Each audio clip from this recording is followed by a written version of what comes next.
बात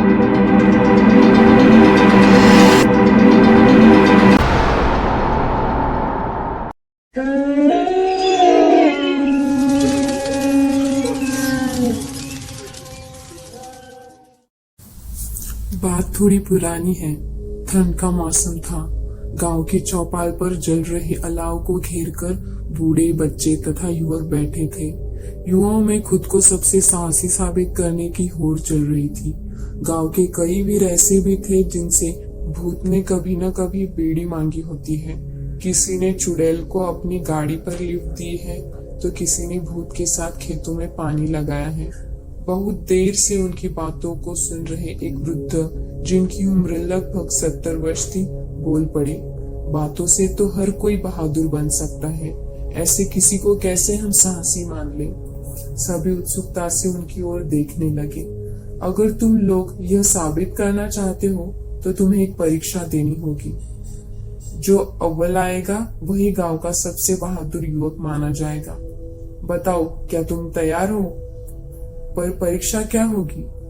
तो सुनो, आज शाम को जब मैं मवेशी चराने नदी की ओर गया था, तो नदी के देड़वा घाट पर मैंने एक लाश देखी थी।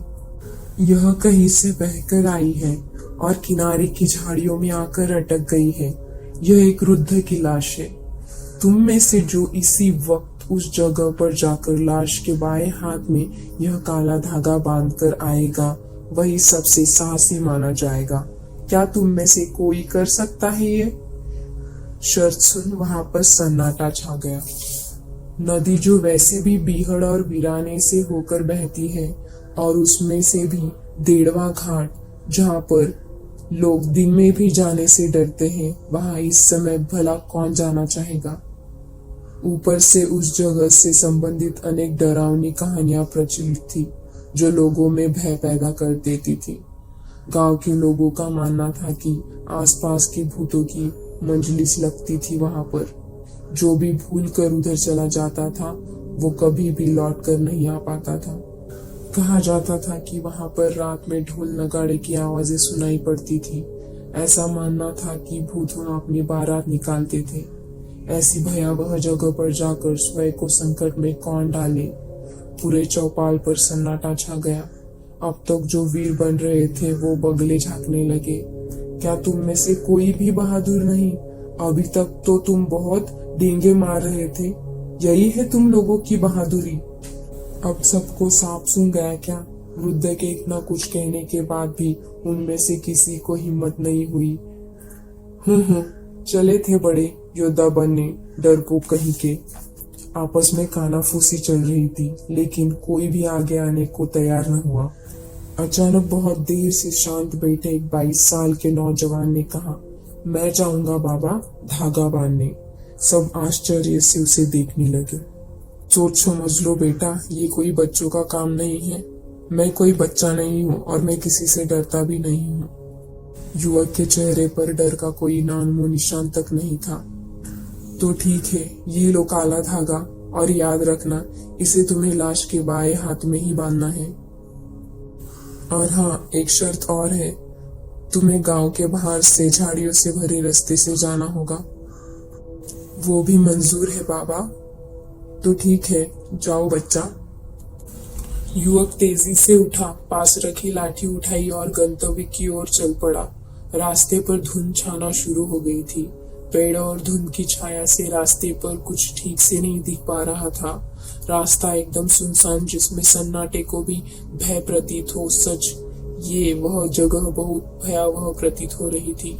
सभी बाधाओं को पार करते हुए युवक वृद्ध के बताए हुए स्थान पर पहुंच गया था। नदी एकदम शांत थी। युवक नदी के तट को टटोल कर लाश ढूंढने की कोशिश करने लगा। अचानक से उसकी नजर नदी के किनारे पर पड़ी हुई लाश पर गई। लाश किनारे पर मुंह के बल पड़ी थी। युवक को बाएं हाथ पर धागा बांधना था, जो नीचे दबा हुआ था। युवक लाश को पलटकर सीधा करने पहुंचा। अचानक से लाश ने उसका हाथ पकड़ लिया। एक क्षण को युवक ठिठका, किंतु शीघ्र ही युवक उसकी पकड़ से हाथ छुड़ा लिया। युवक की आंखों के सामने लाश खड़ी हो गई। बायां हाथ दूसरा है बच्चा, पर युवक पर इसका कोई प्रभाव नहीं हुआ। देखिए, आप शांति रखिए, दोनों के लिए अच्छा होगा। तुम मुझे धमकी दे रहे हो, एक मरे हुए आदमी को? तुम अपनी खैर मनाओ बच्चा। देखिए, आप जो भी हो, मुझे केवल शर्त पूरी करनी है। मेरे काम में बाधा डाली तो तुम्हें एक बार फिर से मरना होगा। हाँ हाँ हाँ, तुम भूत को ललकार रहे हो, अब तुम्हारा बचना मुश्किल है। मुझे जिंदा रहते कोई नहीं रोक सका और मरने से मैं डरता नहीं। युवक ने लाठी उठा ली और लड़ने के लिए तैयार हो गया। आओ, जोर आजमाइश हो जाए, क्योंकि मुझे शर्त जरूर पूरी करनी है। थोड़ी देर के लिए वहां निस्तब्धता छा गई।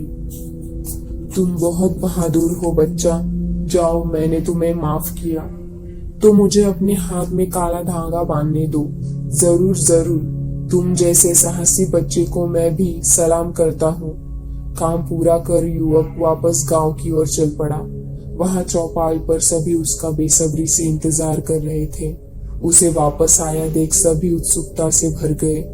वह सीधे उस वृद्ध के पास पहुंचकर कहने लगा, बाबा, मैंने आपकी शर्त पूरी की है। आप देड़वा घाट पर चलकर स्वयं देख सकते हैं। ठीक है बच्चा, हम सुबह चलकर देखेंगे। पर क्या इसी हाथ में तुम धागा बांध कर आए हो?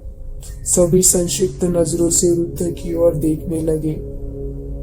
वृद्ध कहने लगा, दरअसल वहां कोई लाश नहीं थी। मैं स्वयं परीक्षा के लिए वहां जाकर लेट गया था, ताकि यह जांचा जा सके कि यह सच में बहादुर है कि नहीं।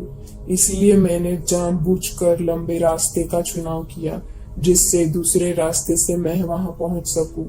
घर जाकर हो आने की बात जो मैंने यहाँ पर बताई थी वो झूठी थी।